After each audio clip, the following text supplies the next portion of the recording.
So I've been joined by Rania. Rania, thank you so much for joining me at the last second. How are you today?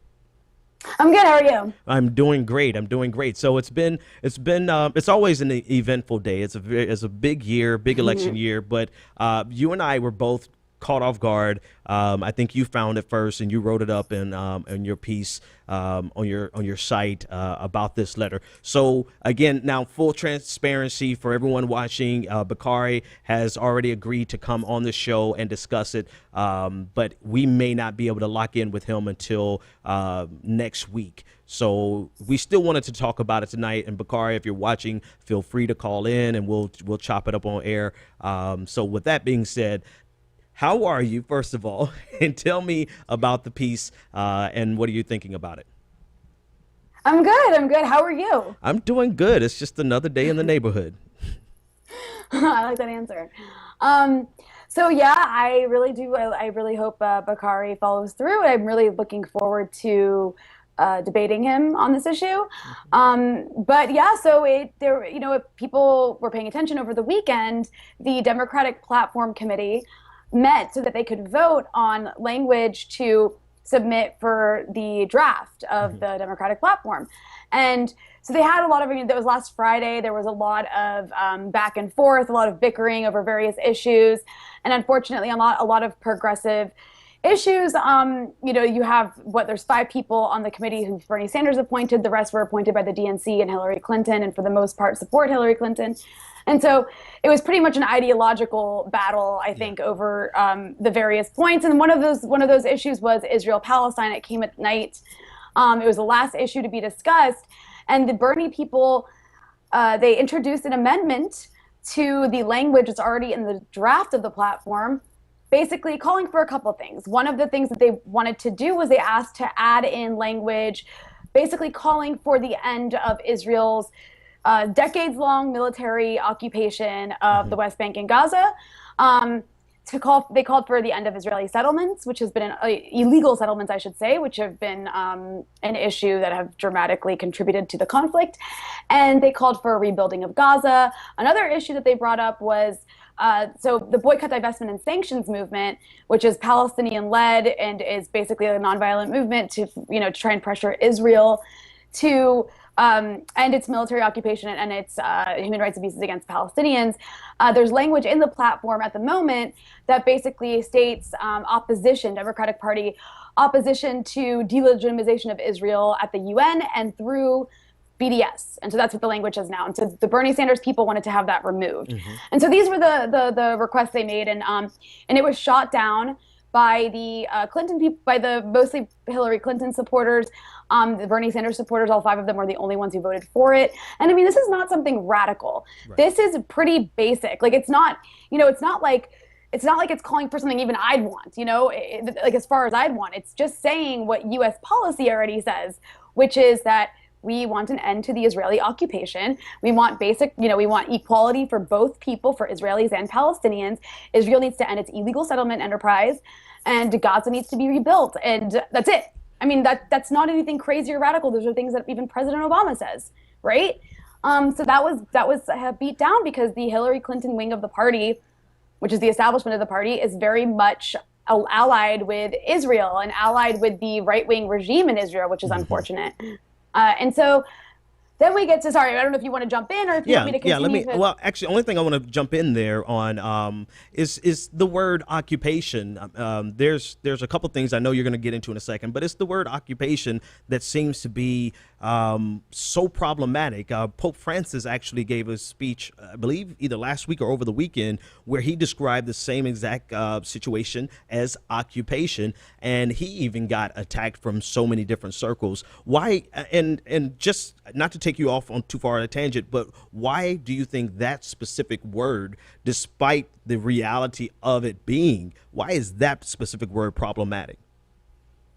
Well, it's problematic for people who want to deny reality. It's problematic for people who are hawkish on the issue of Israel. There is for many people, they don't even believe there is an occupation. They believe that Palestinians are the ones who are occupying Israeli land. Yeah. That goes into just like another whole deep issue of the whole conflict. And The other issue is, calling it an occupation, which is what it is. I mean, it's a military occupation with checkpoints, and it's a suffocating occupation. So, occupation is probably not even a strong enough word to describe the machine, the military domination that exists in an area like the West Bank. And Gaza is like a whole other kind of occupation. But that's what it is. I mean, the international community, without even getting into the details of that, the international community recognizes it as an occupation. The United States government recognizes it as a military occupation that's been ongoing for decades. But the government in Israel is increasingly right-wing, and the right-wing elements in Israel, they don't want to withdraw. There used to be, like, most of Israel, most of the leadership in Israel used to at least talk about, in theory, at some point, 2 states. But the new elements that are in charge of Israel, the right-wing elements that are increasingly, some of them are even fascistic elements, they want all of the West Bank to be a part of Israel, and they want to basically annex it illegally. That's like another whole side of the situation. In your piece, you actually pointed out that this is something that's also supported by progressive or liberal voices in the Jewish communities. Could you expound on that very briefly, and then we'll go into the conversation about the letter from Bakari? So the issue of Israel-Palestine, for your viewers who aren't familiar, basically the issue, it's an issue of settler colonialism, if that's like the easiest way to understand it. You have one side, Israel, that has for decades since its creation has been trying to basically maximize its demographic majority, its Jewish demographic majority over an area of land that is not historically majority Jewish. So there's all these people who are Palestinians who are indigenous to this area, and what's happened is that Israel has this system. I mean, the occupation is a part of it, but Israel has been basically slowly, incrementally, since its creation, when it kicked out 750,000 Palestinians and refused to allow them to come back. Since then, it's been expanding. It's an expansionist state. And so it's been corralling Palestinians into smaller and smaller areas of their own land, and taking their land and building settlements, which are illegal settlements, Jewish-only settlements. And so that's that's the problem. That's the situation in the most basic, simple way I can describe it. And so in the U.S., Jewish Americans have been historically very, and they still are very, like, they're probably one of the most liberal demographic groups aside from Black Americans, that vote Democratic. But Israel has been a very important issue in that community. And so there's been this like dynamic of, supporting a very liberal America that's multicultural, while at the same time supporting this like ethnically exclusivist state in Israel. And so you have these liberal, or at least self-identified liberal, like Jewish communal organizations and lobbying groups that are liberal on domestic policy in the U.S., but then when it comes to Israel-Palestine, they feel like there has to be a Jewish state. And in order for there to be a Jewish state, there has to be a Jewish majority. And in order for there to be a Jewish majority, you have to basically make sure that the number of Palestinians never exceeds the number of Jews. I mean, and that's where you get into that's probably one of the most horrible, disgusting parts of the whole Israel-Palestine situation, is this demographic manipulation. And so you have groups that are very invested in the idea of a 2-state solution, because to them, they understand that if there's a 1-state solution, which is kind of what already exists, it's just one state where millions of people, Palestinians, don't have rights over the people that rule them.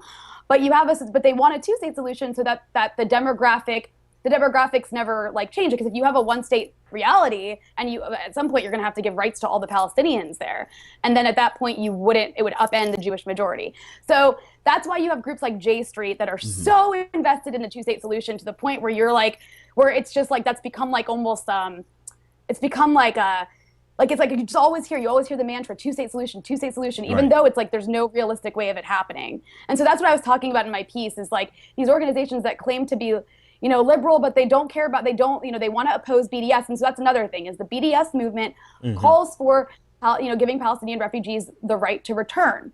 And so if you did that, again, you would upend the Jewish majority. And so that's why groups like J Street are so opposed to BDS, and that's why they actually pushed for language in the Democratic platform to, vocally oppose BDS. Okay, so they were opposed to BDS, but they weren't opposed to the word occupation. According to, if I'm reading your piece correctly. Yeah. Okay. Yeah, they didn't. Yeah, they were okay with the word occupation, but they were also okay with it not being in there. Okay. They weren't going to fight for it. But at the same time, the BDS thing was really big. They were happy with the Hillary Clinton language that ended up in the platform. And interestingly enough, it's the BDS portion, and I guess I'm giving some stuff away here, that really caught my attention in the letter from Bakari Sellers, and specifically because of how boldly Cornel West came out in support of the BDS movement and in support of the plight of Palestinians in general, so much so that he could not endorse or vote for the platform. So let's shift gears and now talk about the letter, because there's so many different facets and angles that we could have this conversation about the letter from Bakari Sellers and the 60 Democratic, African-American Democratic elected officials. What did you find, and take it from there? So, okay, you've read the letter. I actually haven't had a chance to see it yet. I've been trying to, but it's been difficult. But from what I understand, just from what's been reported about that letter, I actually was not aware of the BDS portion of it. But the whole point of it is that Cornel West, okay, so Bernie Sanders appointed Cornel West, and like you said, he's a very vocal proponent of BDS and a very vocal proponent of Palestinian rights. Mm-hmm. And so he has taken that into the platform hearings. And so what you've had is these very public hearings with, people who are very powerful, influential, establishment Democrats, mm-hmm. having to listen to someone like Cornel West say things that they're not used to having to listen to. Absolutely. And he's been confronting them in a ways that this in my lifetime, I should say, I've never ever seen people who are this high level, in the Democratic Party be confronted right. with the kinds of things that Cornel West is saying outside of a protest. Right. So there's been video. Obviously, this has been airing live in places like C-SPAN, and so video footage of this has really gone viral.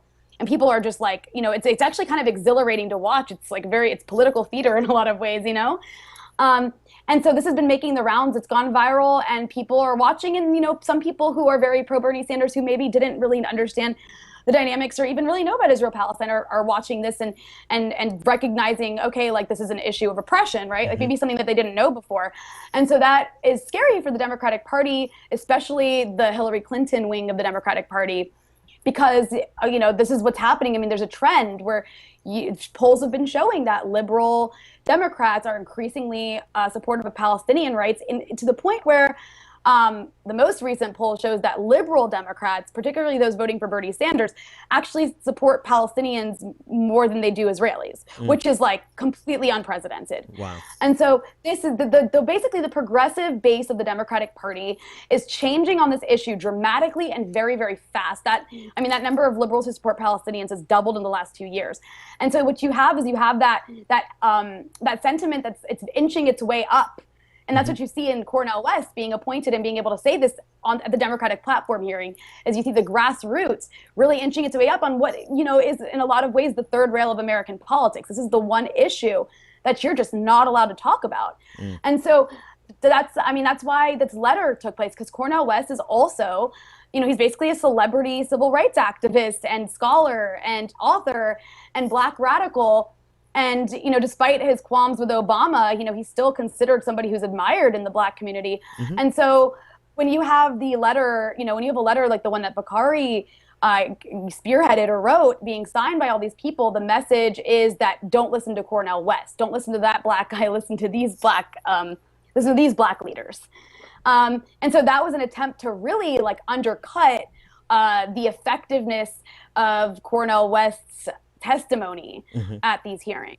Yeah, that was my gut reaction. And that's still where I fall on the spectrum. And Bakari knows that I completely disagree with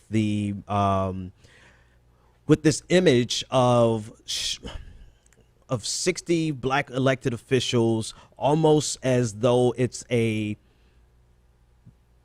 voice of the Black community. And whether that was intentional or not, that's really how it can be played. So much so that if now Bernie Sanders or Zogby or well, not even Cornel West, but just say someone who's not African American speaks out against it, it could be spun like a swift boat. It can just be spun in a racial narrative, the same games that we've been playing for a very long time in this election. This is a pattern. Right, so this is a pattern that has emerged this election beyond Israel-Palestine. This is something that we've been seeing where Hillary Clinton surrogates are almost always, I mean, we've talked about this on the show before, but it's almost always, you know, either minorities or women being put forth to oppose leftist policies. And then that way, like you said, you can sort of put it in this racial lens of, oh, like the leaders of this community, of this minority community, or this minority community support this. So as like a white people, we can't, or as anybody, you know, we can't. That's the voice of that community. And we've seen it particularly with Black elected officials. I mean, you know, you had John Lewis when the Congressional Black Caucus endorsed Hillary, calling into question Bernie Sanders' civil rights record. Then you had, I think it was Clyburn, trying to say that, you know, free college was something that was going to be bad for historically Black colleges, right? Which is like totally something that I can't imagine him saying outside of this election process. And then you also have it recently where, you know, you have the CBC leadership writing a letter opposing removing superdelegates from the Democratic primary process. And so you've seen this, like the Hillary Clinton campaign has really been trying to use these various ways that they're trying to leverage her support among Black and brown communities. And it's happened with like Latino communities too. I mean, when Jane Sanders went to go visit the tent city in Maricopa County in Arizona, and Sheriff Joe Arpaio showed up, you had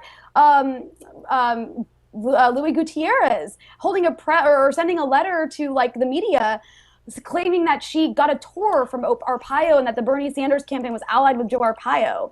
You know, like it's really actually, I find really, really offensive and insulting that this is what this has come to on the Democratic side of this primary, is with one side really trying to leverage her support among minority voters to try and put everything in a racial lens, so that it's just this really divisive. If you support changing the Democratic platform language on Israel, maybe that can be construed as racist because you're opposing the will of Black leaders. Like that's, you know, the logical outcome of that, you know, with the way that this election process has been going. And the best, and what I want to do is I just kind of want to, I'm going to speak on Bakari's behalf right now and say it's perhaps, you know, perhaps these 60 people, perhaps Bakari and the rest of the